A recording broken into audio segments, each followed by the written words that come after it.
back, and they weren't treated equally, and that hospital was getting federal funding. So this was a violation of the law. And everywhere you turn, there were violations of the law. So my job was to write up those violations and send them to our lawyers in Washington, who could sue to either force them to integrate the hospital or they would cut federal funding. After 2 weeks there, I got a call from our office in Jackson, the capital. They said that that was the summer of the Meredith March. James Meredith tried to prove that a black person could walk in Mississippi and not get killed. He no sooner left Memphis and crossed the state line into the state of Mississippi when he was shot. They didn't kill him, but he was wounded. Martin Luther King went to that spot and said, I'm going to continue this march to Jackson. And so he did. When he got to a town called Grenada, he was attacked by a mob of white people. They attacked Dr. King and all the other marchers and basically tried to kill them. They survived, but Dr. King left his workers behind in this community, Grenada, to integrate the community. We had a law student working in that community who had red hair. 2 men chased him into a field with machine guns and tried to kill him. I got a call saying, we have to get that law student out of there because of his red hair, they can identify him. At that time I had hair. We'd like to send you there in his place. It's going to be very dangerous, very exciting. Would you do it? And I was young and stupid, so of course I said yes. So I went to Grenada, where every night we marched to the town square and the Klan, Ku Klux Klan from all over the South, descended on this community. And as we would march, they would beat on us, and the police would stand there and watch this. And so we got the president to send the National Guard in there to protect us from getting killed, and every night they would be there. And my job was to go up to the square and tell law enforcement people where we were going to march so they could protect us. And every night when I did that, I'd see the Klansmen on the roof with their guns, and I would expect I could get shot at any moment. And it was fearful. I was afraid all the time, but that's what we needed to do. And in the process of doing what we did, we integrated the public facilities. We integrated the libraries, the pools, which black people were forbidden from using at that time. It was crazy. And we took them to court again and again, and we'd win these lawsuits because everything they did was against the law. But I saw the effectiveness of what we were doing and how the African American people there were gaining courage in what we're doing and saying, yes, we can register to vote. We can make a difference. And we kept pushing to do that. A friend, and thereafter I went back to school in the fall, but I kept going back to Mississippi for years. And on one of those trips, someone said to me, these young African American kids grow up thinking they're not as good as white people. Can you bring these kids to Wisconsin where you're in school and during the summer find families they could live with so they could learn that they could get along with white people and more importantly, that they're as good as white people. So I started in Madison, Wisconsin, where I was in school at the University of Wisconsin, visiting with families there and getting families who would agree to host the children. And most of the families had kids the same age as the kids from Mississippi. So we started a program bringing these kids from Mississippi up to Wisconsin to live with families there during the summer. And you could see how these kids just grew.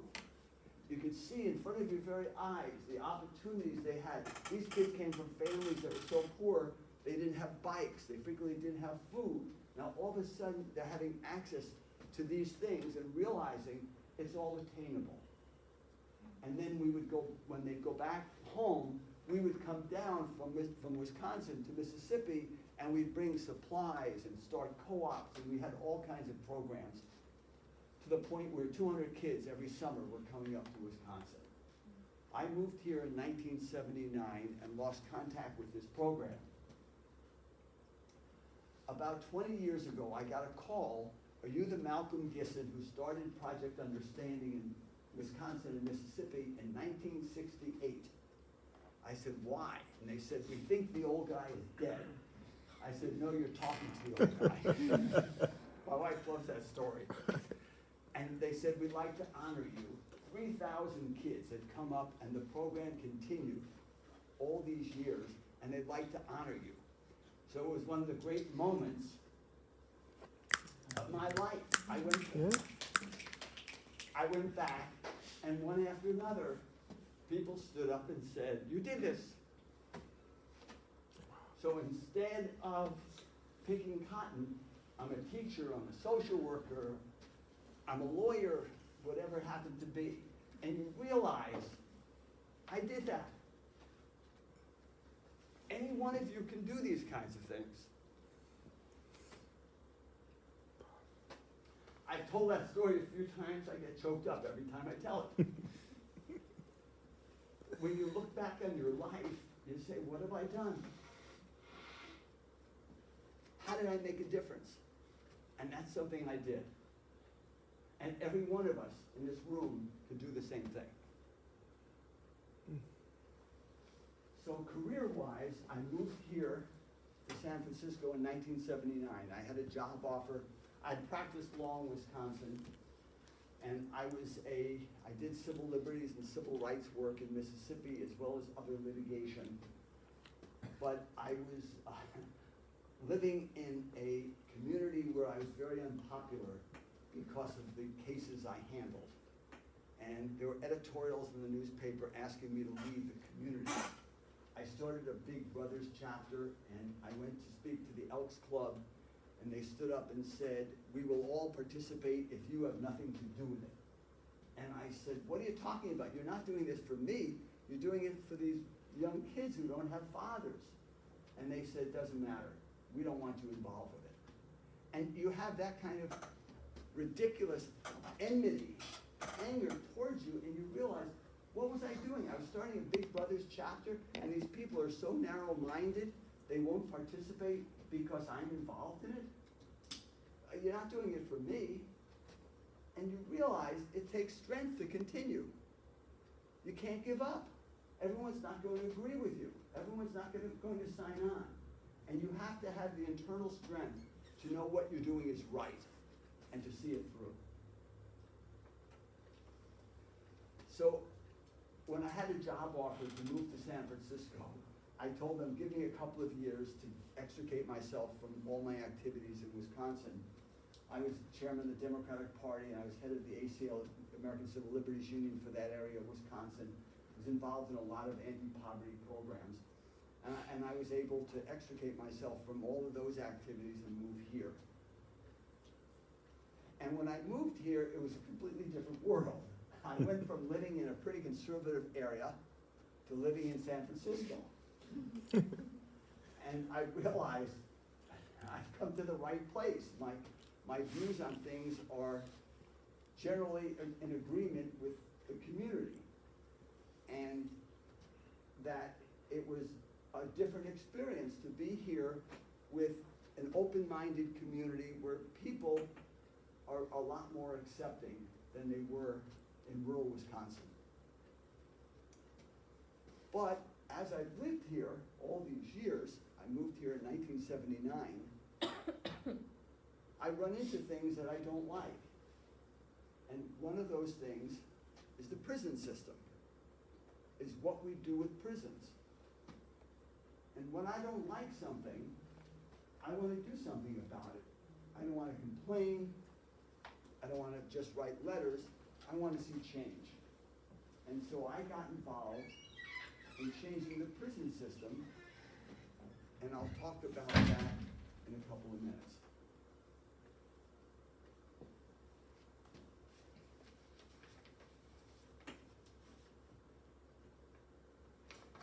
While I have this opportunity, there are a couple of things that I want to talk to you about. I left the practice of law. I came here to be counsel to a real estate development firm. And after 2 years, I was tired of fighting with other attorneys and working in real estate development. I didn't think that there was a lot of good in that work. And I became a financial advisor. And as a financial advisor, I was helping people prepare their finances so that they could have a successful retirement. And I'm going to take a couple of minutes to talk about it. It doesn't have anything to do with social action, but it has something to do with financial security and having a good life.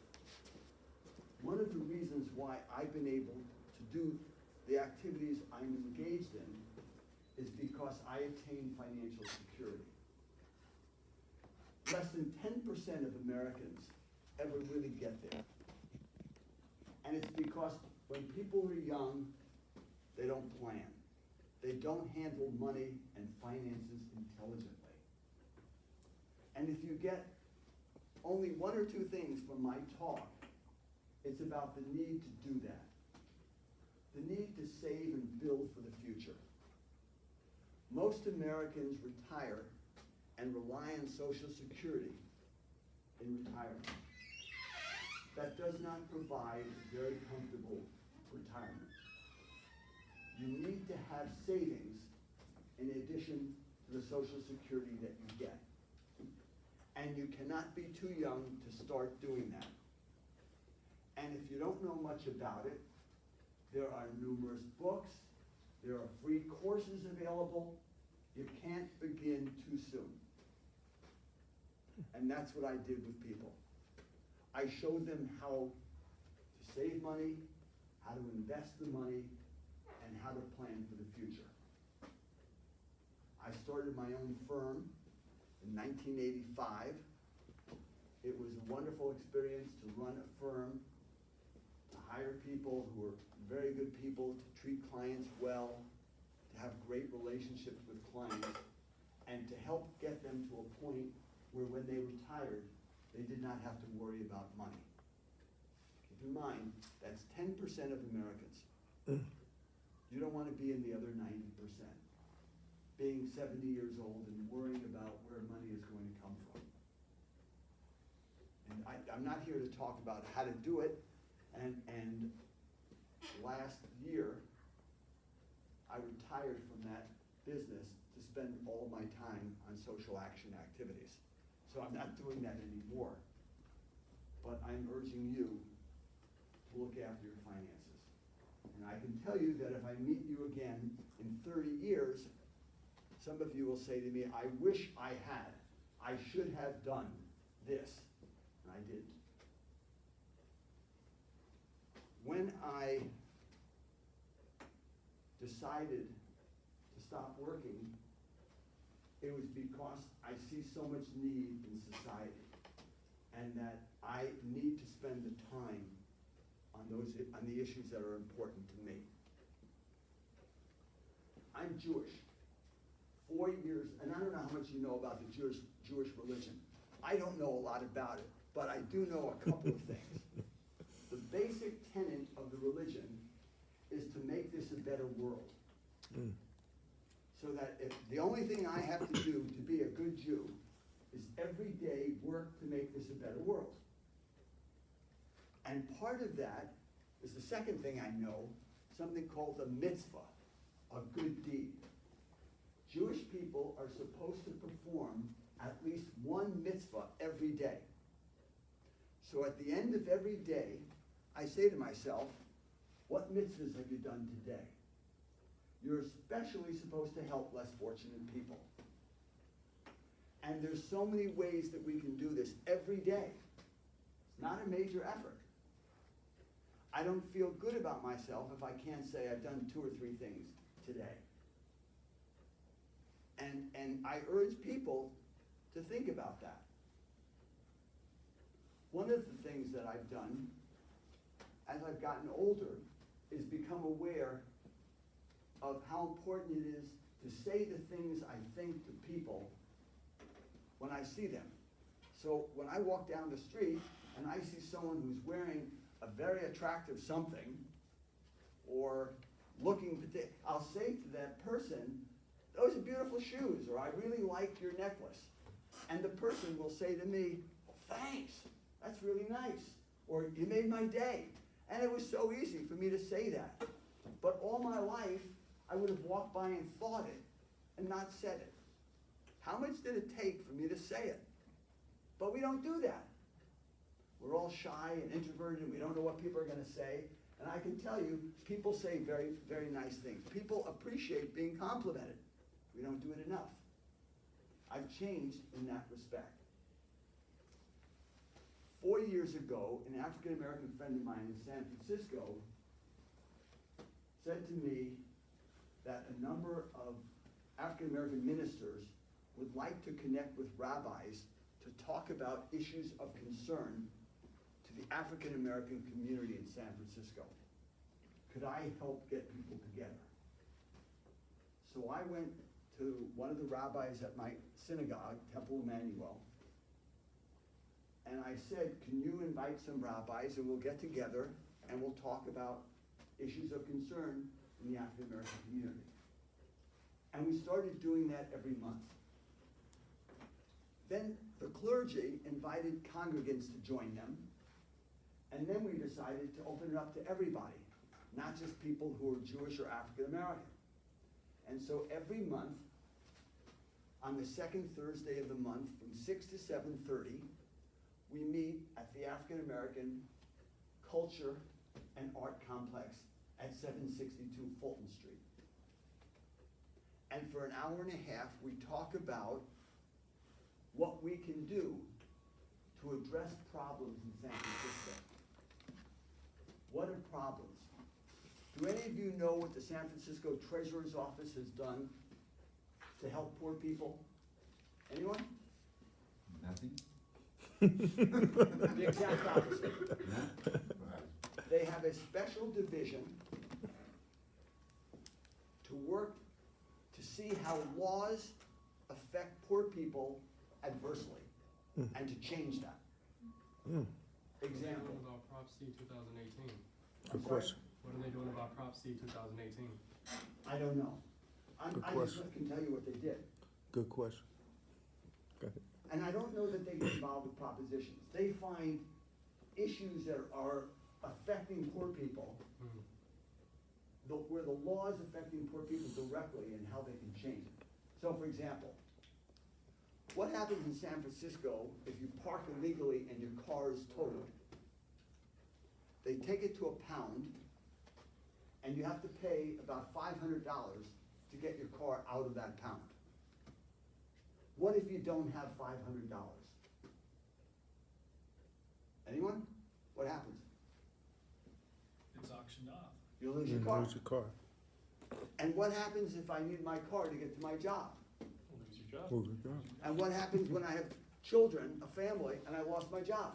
You lose your home. Well, like, Now you're living on the streets. So what did they do? They said, that's it. It's crazy. We're gonna do away with fees and fines for people who can't afford them.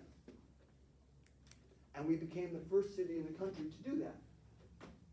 New York is doing it, LA is doing it now, and other cities are looking at doing the same thing. They said, what happens to poor people who have children, or what can we do to help those families send their kids to college? They said, what we'll do is set up a program where every time a child starts kindergarten in San Francisco, we will contribute X dollars to a college fund for that child. And then we will match any contribution by the family if the family is less than a certain level of income. We want to build up a fund so people who don't have money have as much chance to go to college as anyone else. Okay? They've done that. There are several $1 million in that fund now. And they continue to look at other ways that they can help alleviate poverty in the city. And in a city as expensive as this one, there's a lot they can do. So one of the things they've done, for example, is if your family is getting any kind of assistance, you have a card. If you want to go to any museum in San Francisco at any time, you show the card. If you want to go to the symphony, you show the card. It's free. One of the issues, yes, Just for clarification, who was in charge of this, you said? San Francisco Treasurer's Office. Go to the website, San Francisco Treasurer, and you'll see these things. What about Mayor London Breed and what's going on with her dirt coming up around these topics and like the homeless sweeps? You wanna talk about that? I mean, I mean, I don't wanna interrupt, I don't wanna, Yeah. deter you. we'll get to that, we can talk about that. Okay. Great. And London, Mayor Breed has been very supportive of what the treasurer's office has done. But go to the website, you'll see they have a separate division that's doing these things. A representative of that section came and spoke to our Unity group at our last meeting last week and talked about these things, and we talked about how the Unity group can support those efforts. One of the problems is, how do you get word out that you're doing these things? You have to contact the churches, you have to contact social service agencies, you have to have it on your website. You have to publicize it, radio and television. So all those things are being done. I want to talk to you about the prisons and what I saw.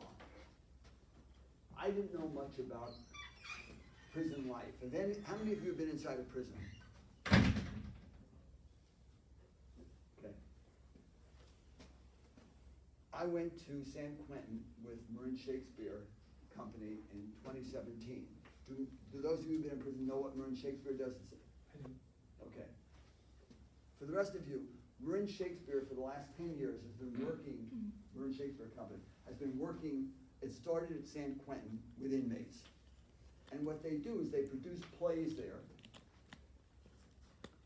Shakespeare plays, and when they're not doing plays, they're regularly meeting and they do various kinds of exercises.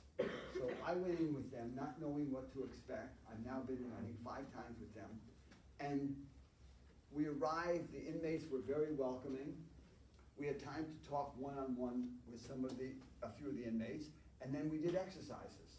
The first exercise was, how do you feel about being here? Act out the emotion.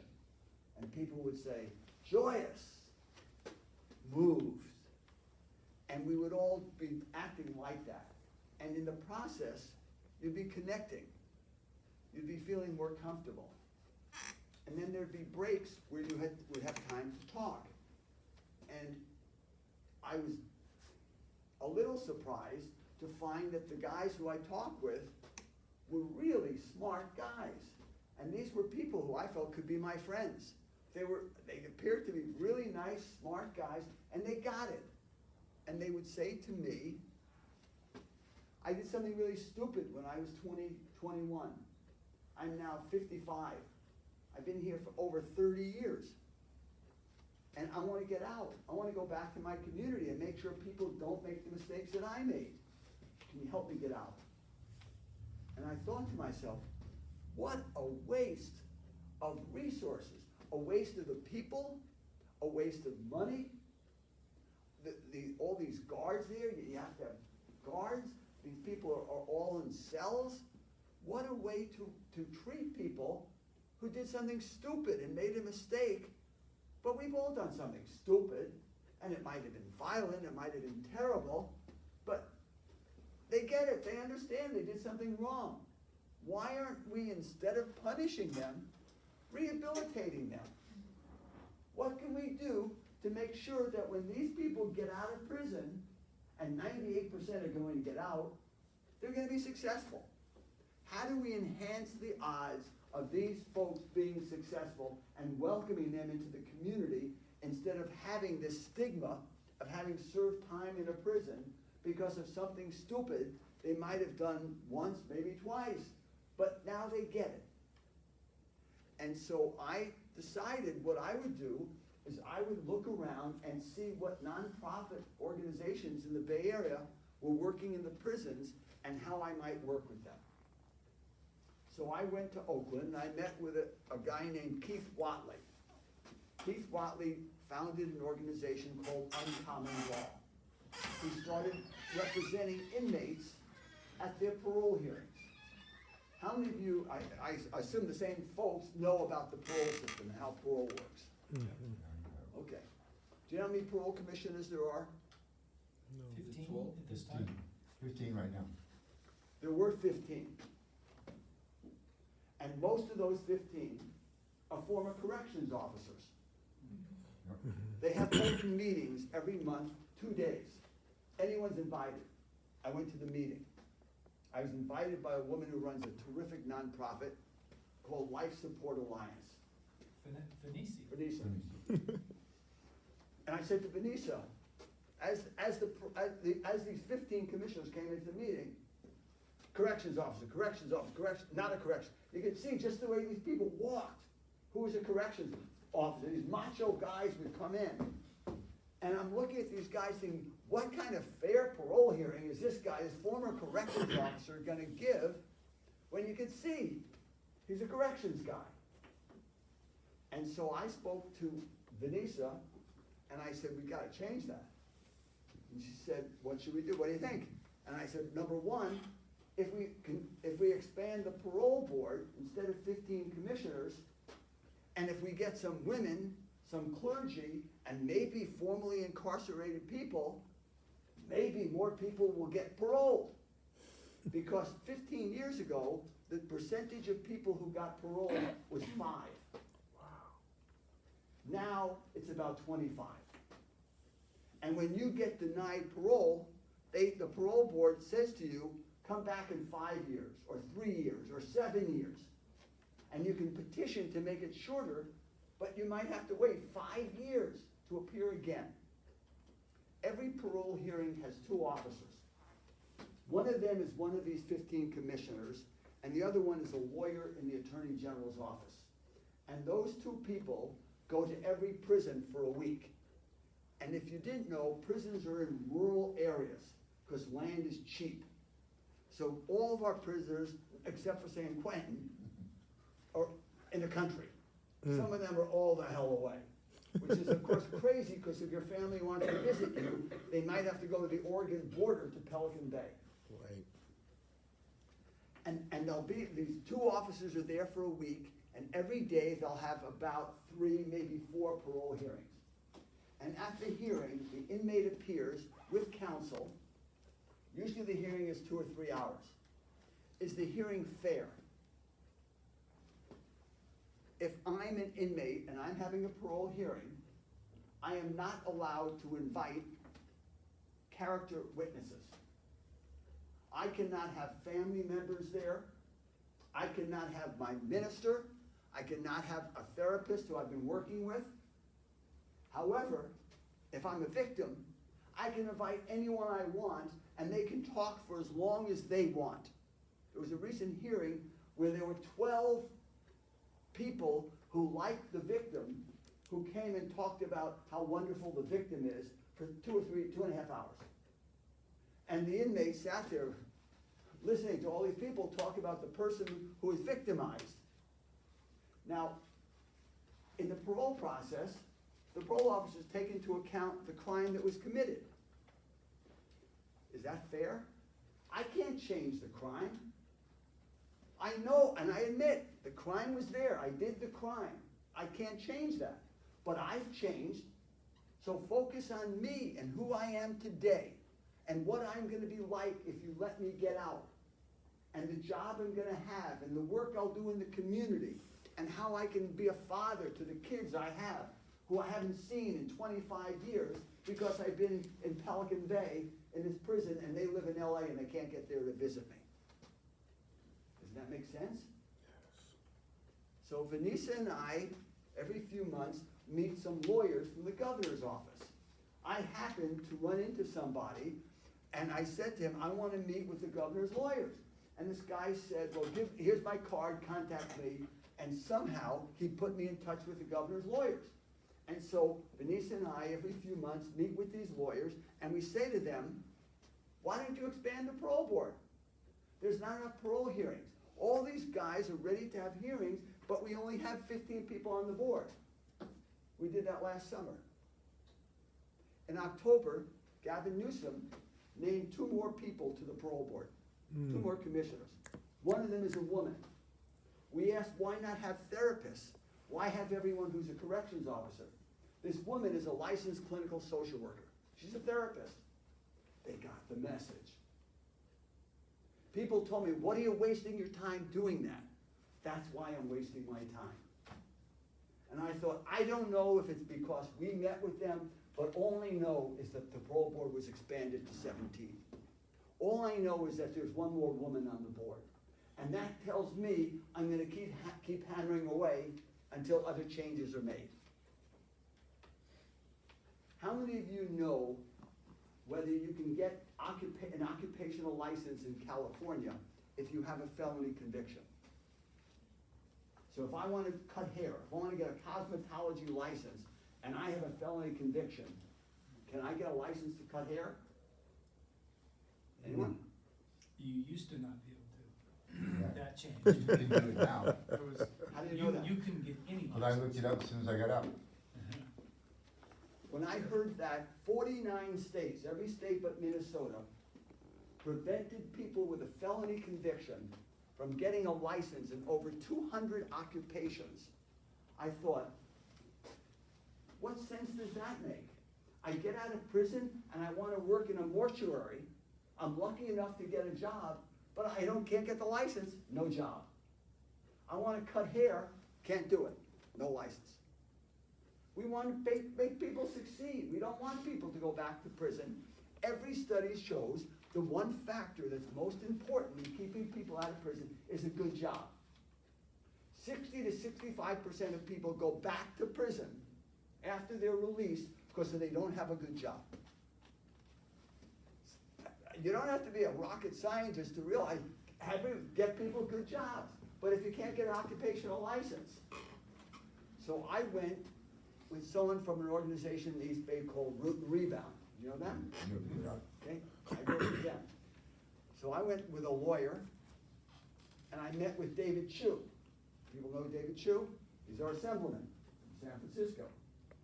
And I said, David, did you know that in 49 states, including California, you can't get an occupational license if you have a felony? He said, no, I'm on the committee that oversees licensing, and I didn't know that. And I said, well, what do you think? He said, I think that's terrible. I said, well, what are you going to do about it? He said, bring me a bill and I'll introduce it. So I went there with a lawyer from Root and Rebound. I walked out in the hall with this guy and I said, can you draft the bill? I don't want to do it. I don't want to take the time. He said, I'll get a bill. He drafted the bill. We brought it to David Chu. David Chu introduced the bill. That bill got signed into law by Jerry Brown on the last day that he could sign bills, September 30th, 2018. Good stuff, man. Different. What did that do? Now you can get a license. We're one of 2 states. And when that happened, I said to myself, my God, I should be doing this all the time. It didn't take any special skill on my part. It just took me having the nerve to go to David Chu and say, this doesn't make any sense. There's nothing I did that any one of you could not do. I didn't have a relationship with David Chu. I'm no special person. I didn't contribute to his campaign. I just went to see him. That's what you can do. And when that happened, I said, I need to do more of this. So when I go into prisons, I see that the mental health services are terrible. There's been litigation about that in California, and it still is terrible. So right now, that's one of the issues I'm working on. I don't want to take too much time telling you the things that I'm working on, but there's lots of injustices. And instead of doing everything we can to make sure people can succeed when they get out of prison, we do the opposite. That doesn't make any sense. And we need activists to change that. I want to talk to you a little bit about the election. Is it time for a break? You guys need a break? No break?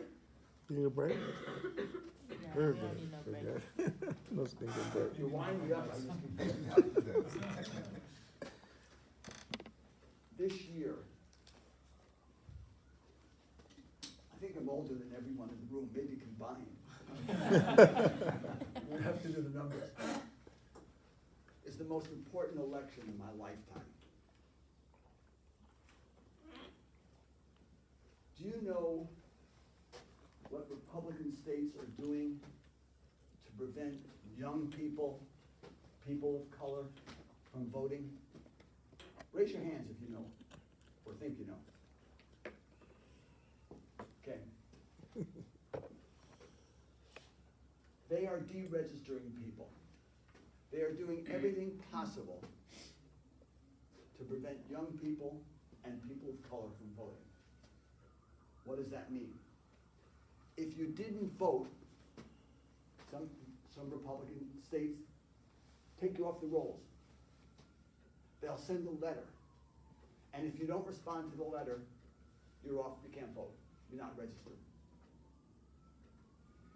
They did a study, a survey, a buddy of Trump's, Chris Kobach, terrible man from Kansas. He looked at all the voting rolls, and if he saw voters in 2 states with the same name, he said it must be the same person. This is illegal. They're voting in 2 states. Now, every study shows there is no voting fraud in the United States. And so when you hear Republicans talking about protecting the country because of all the voter fraud, that's crap. Yeah. And so Kobach decided that if your name is John Smith and you live in California and there's a John Smith in Arizona, a state that's dominated by Republicans, we're going to take you off the rolls because you're the same person and it's illegal to vote twice.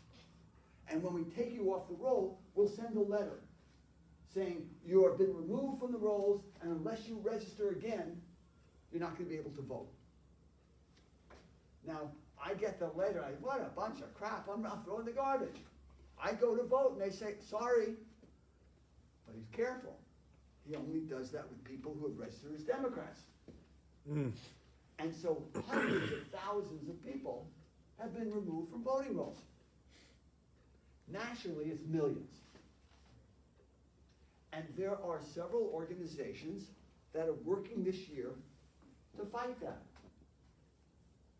I know when I was in Mississippi, I would bring African Americans to the courthouse to register to vote. And the clerk would do something to scare, I couldn't go into the room with them, they wouldn't let me in. And the clerk would do something that would scare the hell out of them. They threatened to lose their job, they threatened to arrest them for something. They still do that. And so I'm working with several, and the Unity Group is working with several organizations. We call young people, we call people of color around the country in the red states and urge them to register. And then we pay to have buses go to communities, get people to vote. This is a particularly important year because next year, all the states get, because of the census this year, 2020 census, and be sure you register, be sure you respond to the census. Because they're trying to take away votes from California for obvious reasons. Next year, they get to draw legislative districts. And the Republican states have drawn districts that are insane because they want to keep Republicans in office. North Carolina is 50% Democratic, 50% Republicans, pretty evenly divided.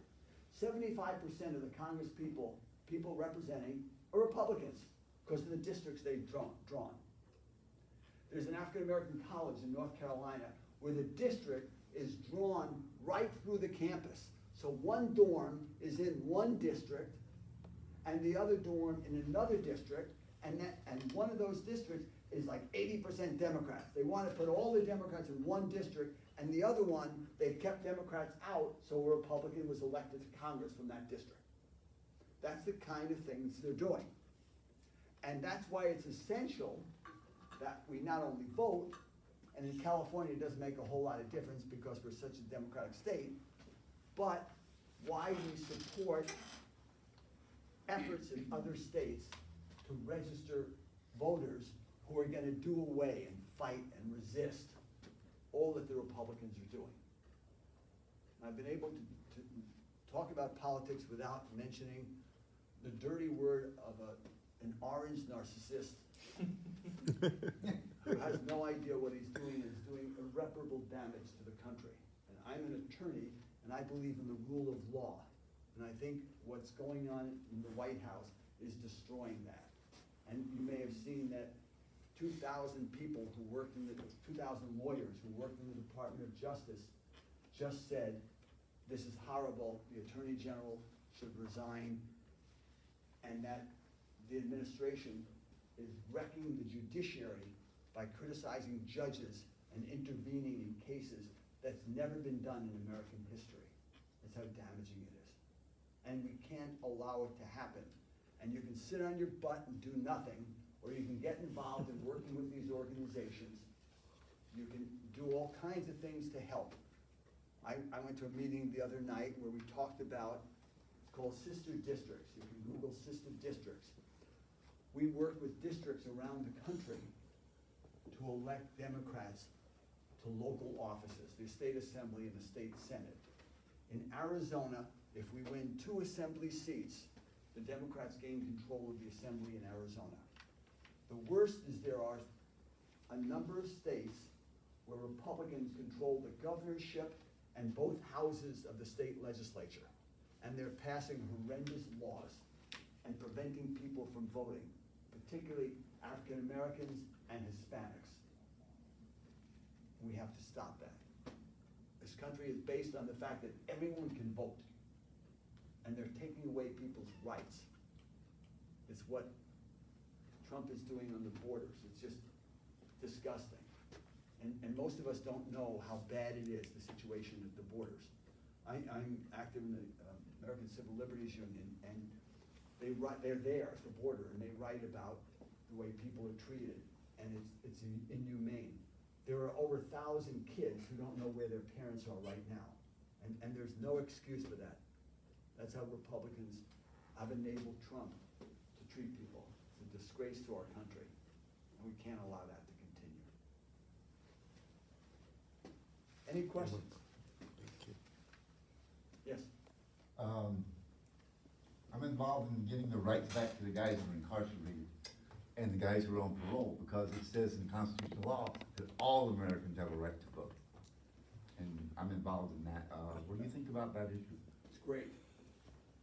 I think that when you get out of prison, all your rights should be restored. I think people should have the right to vote.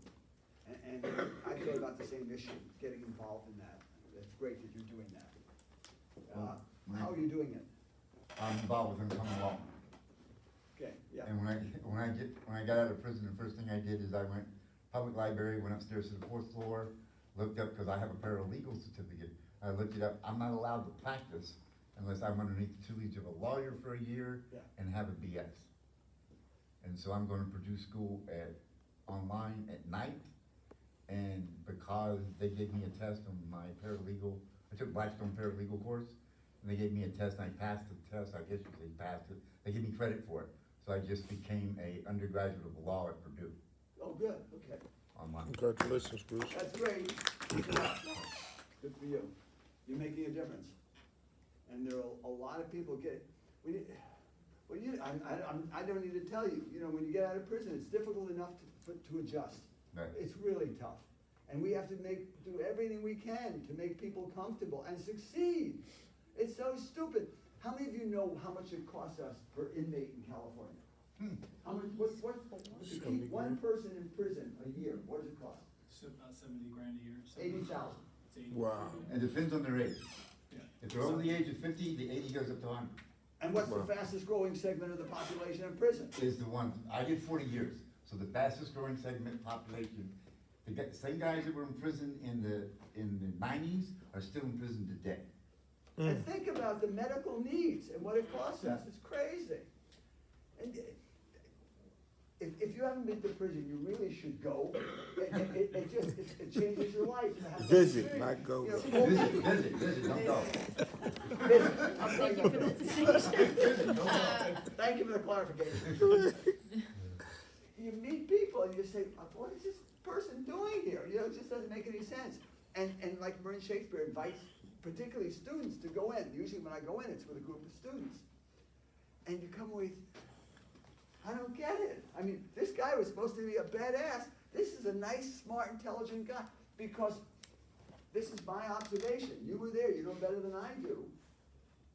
After a certain age, you lose your anger You're no longer, proving your manhood. When you meet guys who are over 50, 55 in prison, they're not angry anymore. They're not trying to prove how macho they are.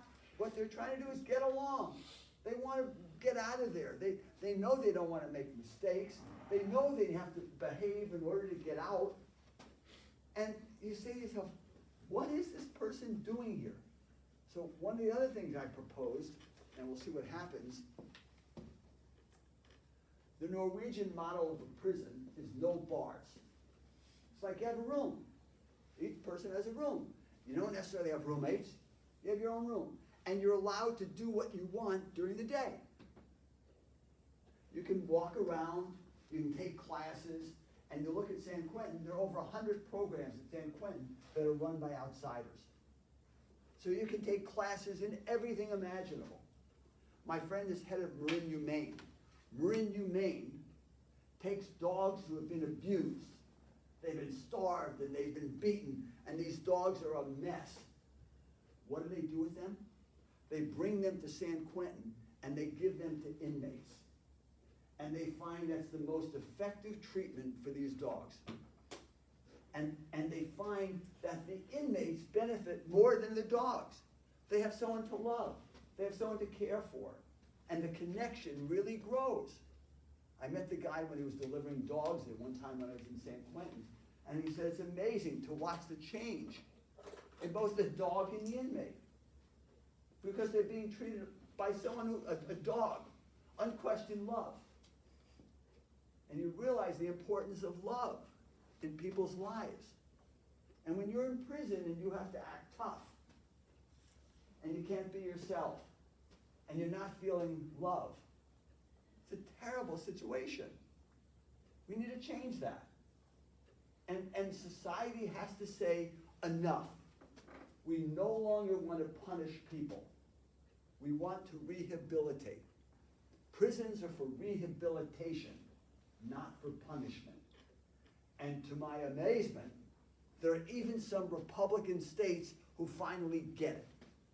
And why do they get it? They're tired of spending a lot of money.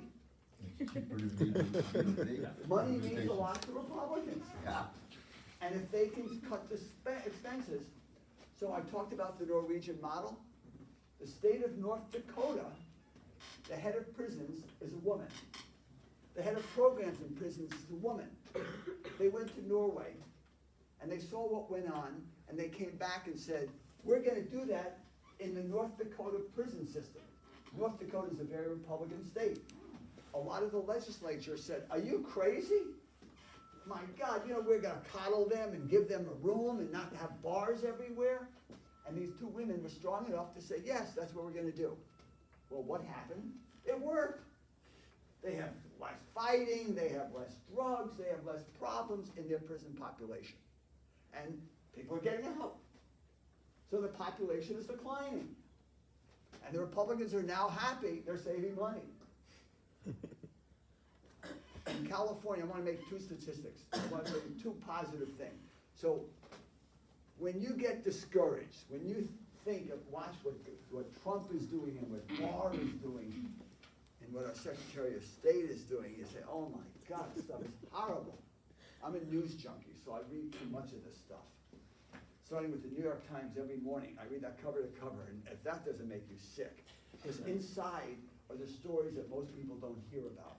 The horrible things that the administration is doing, like cutting the safety net. So that it's like a war against poor people.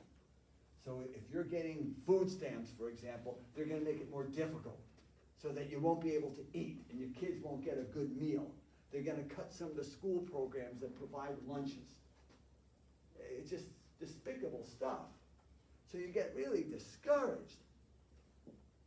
And then you look at some of the stuff that we're doing and the hope that it gives you that we can make things better. In California, we can make things better. We have a state legislature that wants to change prisons, that gets it. We have a governor who does the same. And so we need to help show them how they can do it. That's why I meet with legislators. And I say to them, when people get out of prison, most of them have expenses. They get charged. They get charged for all kinds of things. In some cases, they get charged from their trial. They went to court 30 years ago, and the court said there's gonna be costs of $3,000. That's a bill that you still have to pay. Some of the charges for being in prison, you still have to pay. So when you get out of prison, you have enough challenges. Why do you still have to pay these old bills if we want you to succeed? And keep in mind, for everyone who succeeds, we're saving $80,000 a year.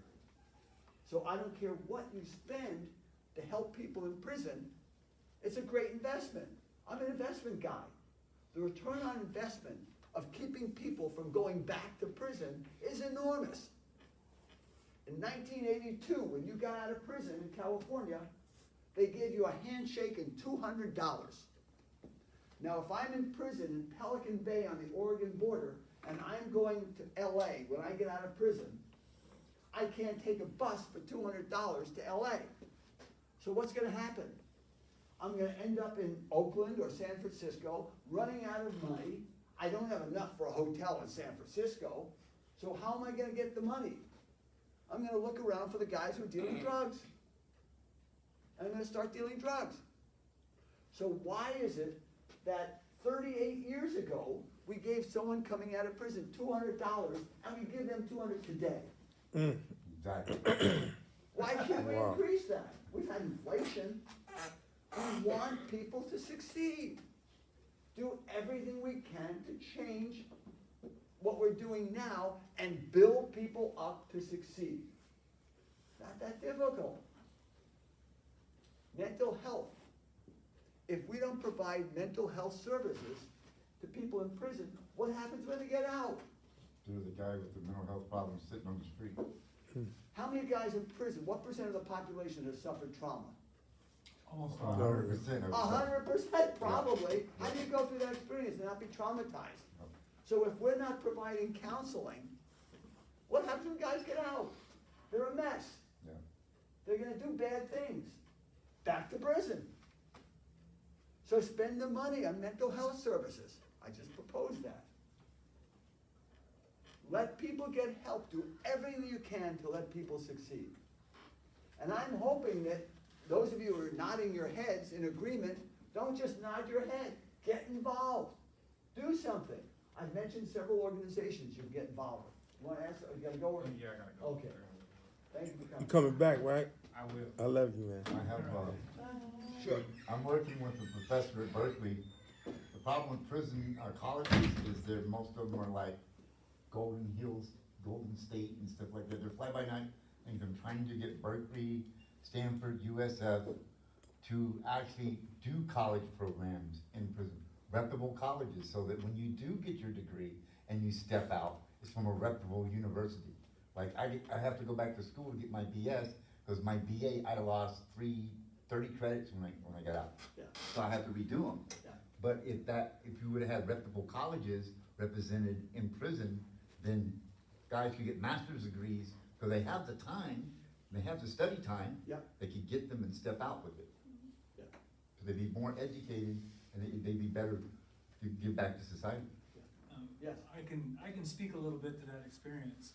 I was fortunate enough while I was incarcerated to make sure that all my classes were transferable. I did really well in that department.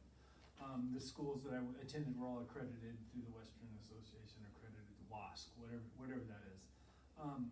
But that was the end of it. You know, I ended up pulling 3 AA degrees because I had nothing else to do. But that's the extent of the higher educational opportunity. But I'd like to point out one other thing, is they have a correctional technical education department in the education department within CDC. And there's a huge flaw in that part of the prison system, in the education department. I've taken electrical courses, electronic courses, learned how to splice fiber optic cable. Did some time as doing electrician, working with electricity courses. I got a resume from hell that should put me to work. Yeah. No employer recognizes any of the technical education skills that I took. Yeah. What prison did you get out of? The state. And it's Which this, prison? I left Mill Creek State Prison. Yeah. And this is uniform up and down the state. This isn't the individual institution making these decisions about the curriculum that's used. And I've kind of decided that I don't like that. I should be able to invest my time wisely while I'm down. And when I'm out here, the unions or the people that, provide this type of work should recognize what I'm doing. Either somebody needs to recognize what I did while I was down, or there needs to be some systematic changes within the system. Have you contacted anyone at Bureau of BPH? No, BPH, I think that's Or kind of out of CDCR. their realm, no. That's out of their realm. It's even out of the custodial part of the realm, it all falls under the education And thing. in nineteen It's ninety-four, a huge bureaucracy, huge. they kicked the unions out. There were unions running programs like machinist and electrical, Oh, okay. right? Well, because the CDC, union, right? Yeah. They couldn't control the union workers because they're getting paid by the union. I don't care what the state has to say. Yeah. Look, we got paid by the union to come in and do this, Yeah. and this is what we're doing. Well, we want you to change your career. No, you had lifers going into machine shop that when they got out of machine shop, they'd make $120,000 a year. That upset the board of prison terms. We can't have this dude paroling and making more money than me. That's not gonna work.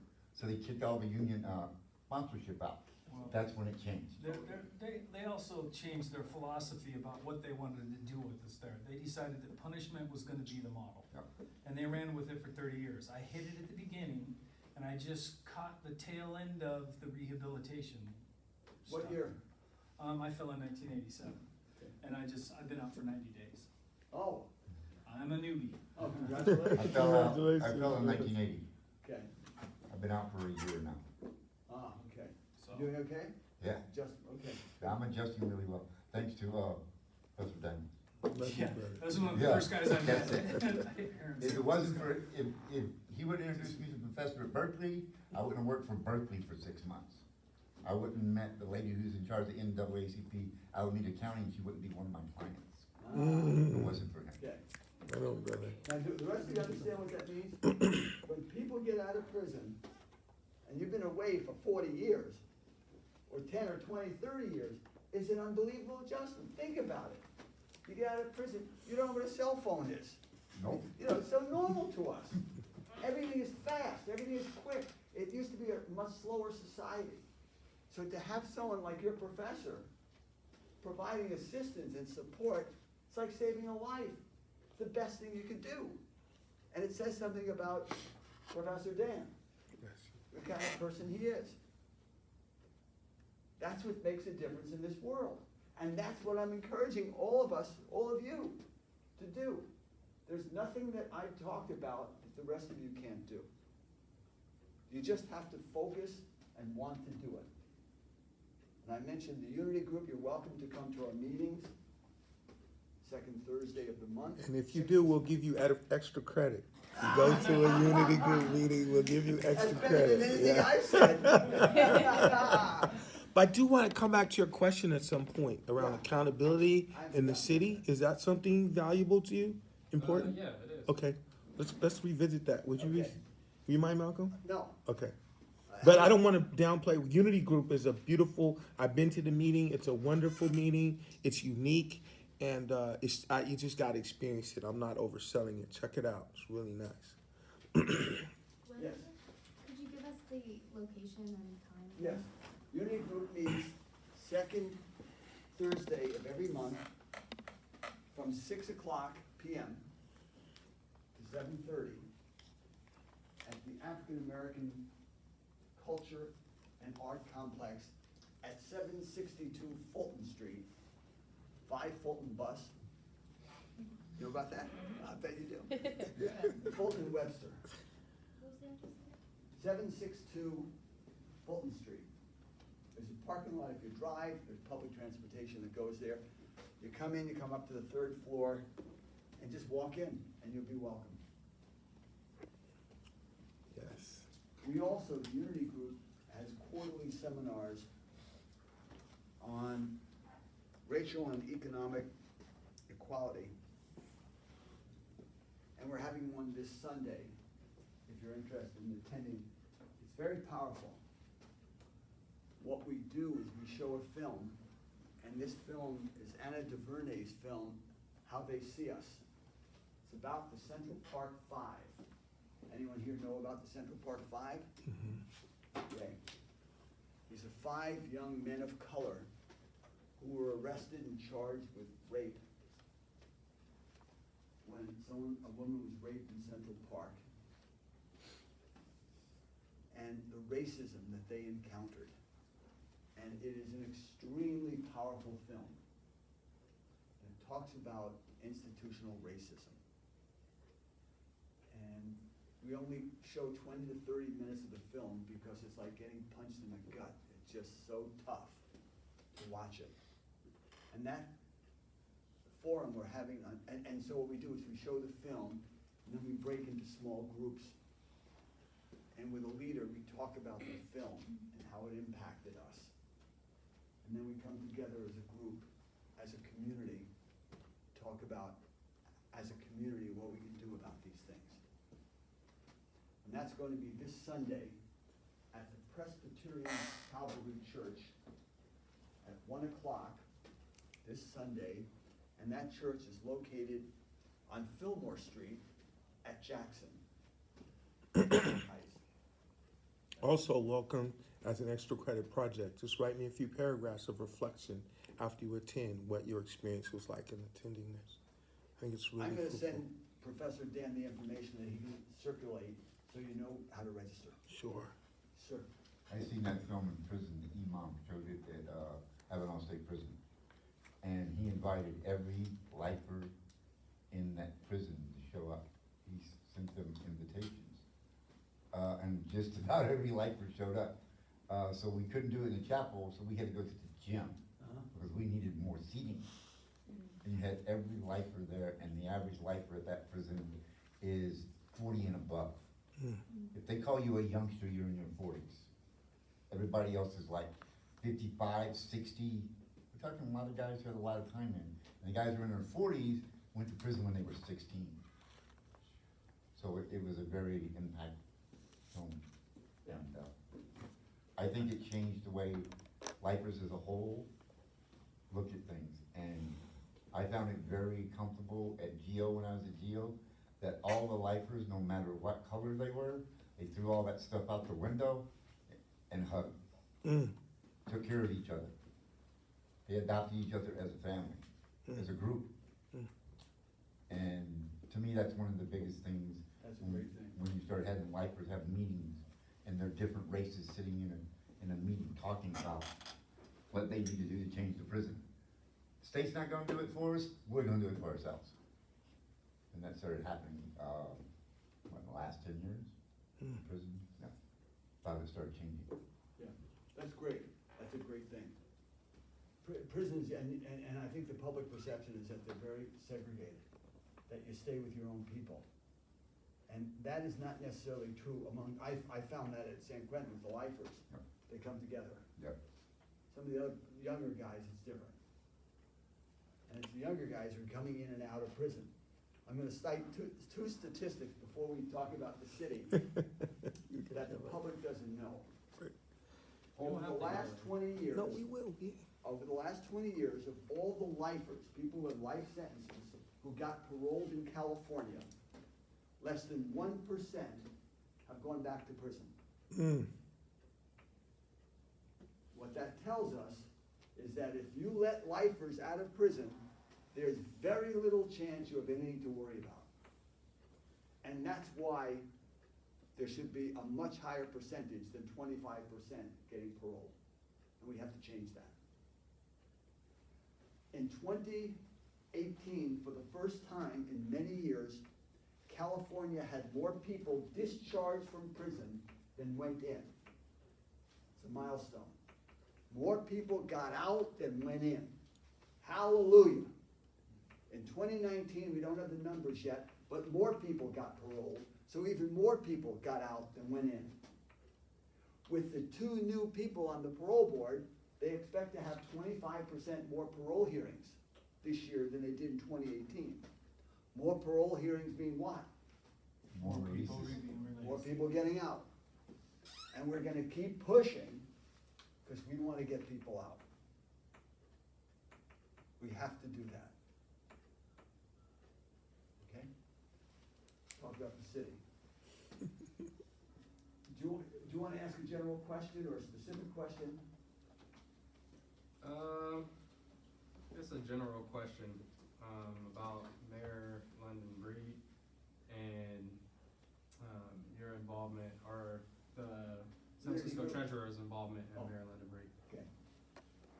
Let's start, London Breed. How many of you know much about London? She went here. Okay, USF Brad? Go Dons. graduate school. Undergraduate UC Davis. London grew up in projects. She was raised by a grandmother. She has a brother who got involved with drugs and crime and has served a long time in prison. You probably knew that. She's a success story. She overcame terrific obstacles, grew up here in projects, and she ran for the county, for the Board of Supervisors in my district. And I knew her because after I was honored for the program that brought black children from Mississippi up to Wisconsin to live with families, my wife was with me when I was honored. And my wife said to me, that's it. I have a terrific career, and I'm gonna give it up, and I'm gonna start an inner city children's musical theater. And she started a program called Handful Players 14 years ago. You can Google Handful Players and you'll see what she does. She works with 800 children a year. She hires singers, actors, dancers, and brilliant, talented people. Agreed? This is true. I work with her. To work with these children. You cannot imagine the challenges in doing that. These children come from broken families, fathers in prison. Some of the families are homeless. And she's trying to get these children, who don't necessarily have a lot of talent, to perform. Every year she performs several different events. And in fact, on Saturday, she will be performing here during the USF basketball game. So if you want to enjoy what her program does, you can come this Saturday. I mean, she's only 3 o'clock when the kids are going to be on the court dancing or performing. It's very, very challenging. But the program has run out of the African American culture complex, and as a result, we got to know London Breed, who ran it, and decided to run for supervisor, and to surprise of the district, she won. And she was a very good supervisor and got elected to be president of the Board of Supervisors, and then decided that she would run for mayor.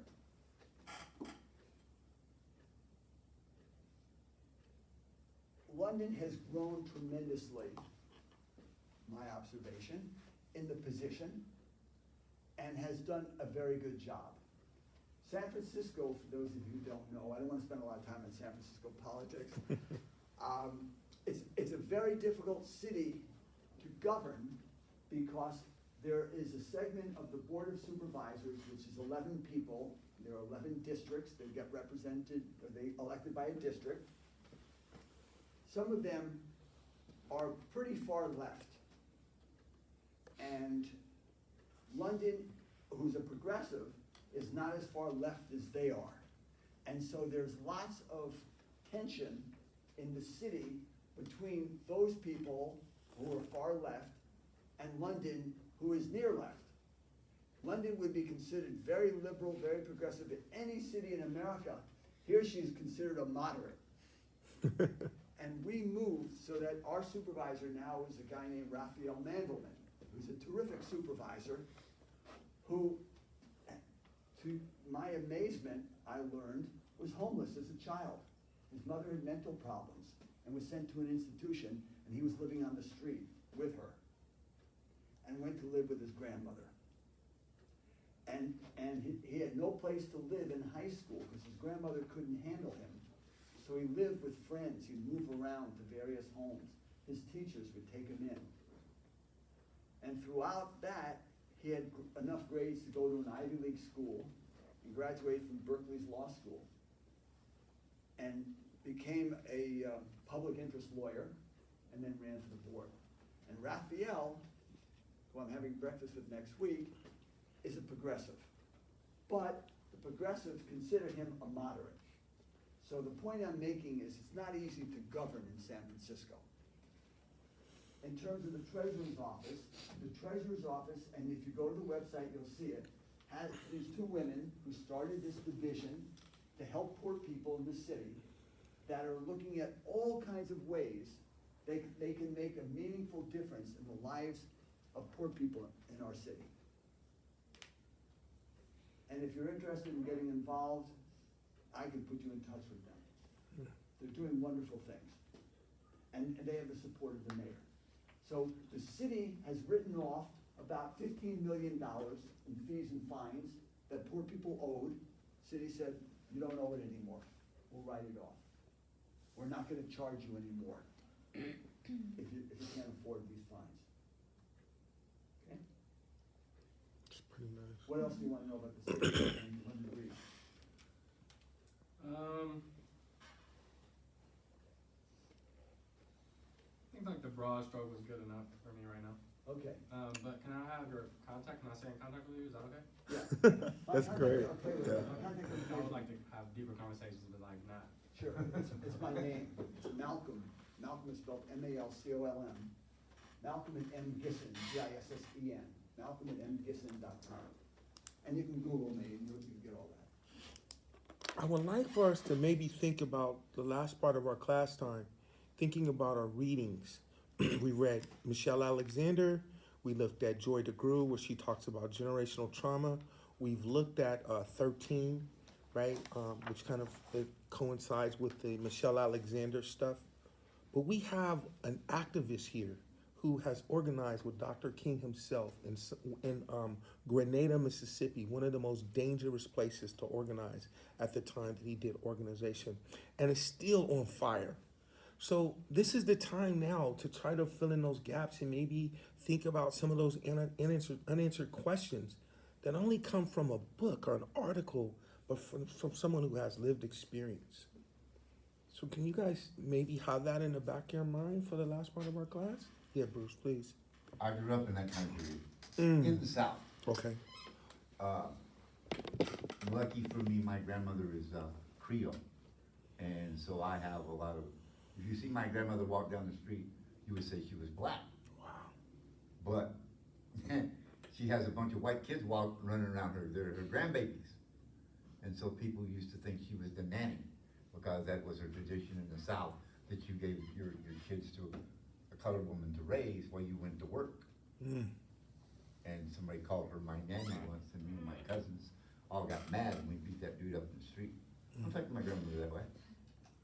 And people were like, wait a minute, there's a bunch of white kids beating up another group of white kids for talking crap about this black lady. What's going on here? And that's when somebody looked up and went, oh, she's Creole. That was a little C. Because in Louisiana, little C means you're more black, big C means you look more white. Oh, wow. So if the big C's in your name, that means you could pass as white. Because in Louisiana, you have Creoles that can pass as white. They're that light-skinned. Then you have the darker one with the little C. But I grew up in the time period he was talking about. There was a lot of tension in the South. And as a child, I didn't understand the tension. It made no sense to me, because my friends were my friends, right? But then that's why I got involved in what I did, because I grew up there. And I understood that the children didn't understand why the parents were all mad. Like the white parents were mad at the black parents. Well, as a kid, you're like, this doesn't make sense to us. We play on the playground together, we play sports together. What are you talking about? So that, to me, that's always influenced me, that if you look at, like on the borders, the children don't know what's going on. To them, it's, why are they doing this to us? They don't understand all the politics. I think that if, as children, we can look at things like a child looks at it, this would be a lot better world. Mm-hmm. Powerful, brother. That's powerful. I have a question about like how activism has changed in the world of technology. Mm-hmm. And if that's like, cause when learning in history about the power of these movements, they're all physical, and it seems like a physical thing, and I think there's a power in that. But there's a lot of debate over if there is more power or less power now that we have this internet platform. On one hand, it's can go so many more places. It's like more global, and you can access information quickly in times. But on the other hand, it's just seems like people are more stagnant because just that the isolation that comes with the internet. So what are your thoughts on how to have as large of an impact? I don't know. What are your thoughts on that, basically? You know Good what I'm question. saying? Yeah. Good question. Yeah, I think it's a very thoughtful question. There's no question the internet has changed everything. And in terms of organizing, it makes things much easier because of the communications. It's also a very dangerous tool because there's a lot of misinformation, and a lot of damage is done because of the misinformation. I think Republicans are very good at getting out their messages, and we're gonna see enormous use of the internet this political campaign. And if Trump raises $1 billion, he's gonna spend a lot of money on that. And of course, Bloomberg's been using the internet effectively too, social media. So I think there's danger in misinformation, and the fact that a lot of people get bad information because of that, and it's hard to overcome that. We're seeing that with the election stuff. There have been email blasts, social media blasts to voters of color telling them the wrong date by which they must register. And how do you overcome that? So if you realize, they have the wrong date, I'll send another blast telling them the right date. At what point do people say, I don't believe anybody? Who can I believe? The credibility is affected by the internet. That's a real problem. But in terms of these organizations, I think it's great that you can connect to an organization online. We're doing online trainings. We're a part of a national organization here, while we're here. I mentioned that I went to a meeting the other night of sister districts. They talked about two women who are running, one for the Assembly and one for the State Senate in Arizona. Well, basically, the campaigns are being run by people here and there, but here, we can have a major impact on the election. And much of that is through social media. We get people together through social media. So I think that it is definitely here, and it is being utilized and will be utilized more, but the flip side of that is there's dangers with it. And we have to be very cognizant of that. Malcolm, I have a question. Black Lives Matter in particular was a movement that really strongly started and used the internet in a very different way. Are you familiar with that, or anyone who's, I've been trying to get a spokesman to come in too. Yeah, I've communicated with them. Okay. And I might be able to put you in touch with somebody there. Okay. Yeah. I wanted to mention two organizations that I mentioned, sister districts, that I think you should get involved with. What's very nice about local elections is in an election for the Assembly or the State Senate, a little money or a little effort goes a long way. So for example, there will be people from here driving to Arizona to campaign for these two women. One is a woman of color, an African-American woman, who's the mayor of Flagstaff, Arizona. She's running for the Assembly there. So you can go down with a group of Bay Area people and spend a weekend, and they'll put you up going door to door for this woman, campaigning for her. And door to door really makes a difference. And remember, if we win 2 seats in the Assembly, the Democrats will gain control of the Assembly in Arizona. It will have a profound impact on what laws are passed. I mentioned Life Support Alliance, Vanessa. Vanessa Nelson is a remarkable woman who for 20 years has been going inside prisons. Google Life Support Alliance. She keeps track of what's going on in the prison and with parole, in the prisons in California and parole. And she has a newsletter that has all the information. Did you get the newsletter, either of you? I used to. I used to. Okay, all the information you want to know. So any statistics that I cite comes from that. She meets regularly with the head of the California Corrections, has an impact on him. And so when I met her, I said, oh my God, I think I'm in love. You and I need to go meet with legislators and talk about these various ideas. She does seminars for the families of incarcerated people throughout California, at least one a month. The families of people who are incarcerated often don't know how they can help, what's going on, what they can do about parole, how they can prepare for parole. She and her husband, who served 23 years and got out a few years ago, his parole was ending in March, do these seminars for families. I spoke to people here at USF, and USF held one of those seminars, and you all could have come. It was an amazing day to see how the families relied on the information that Vanessa and her husband were providing to these families, and the families just soaked it up. They were so appreciative. It didn't cost anything. And so that's one of the organizations that I support financially, I love to work with, and you should go to their website and learn more about them. They're based in Sacramento.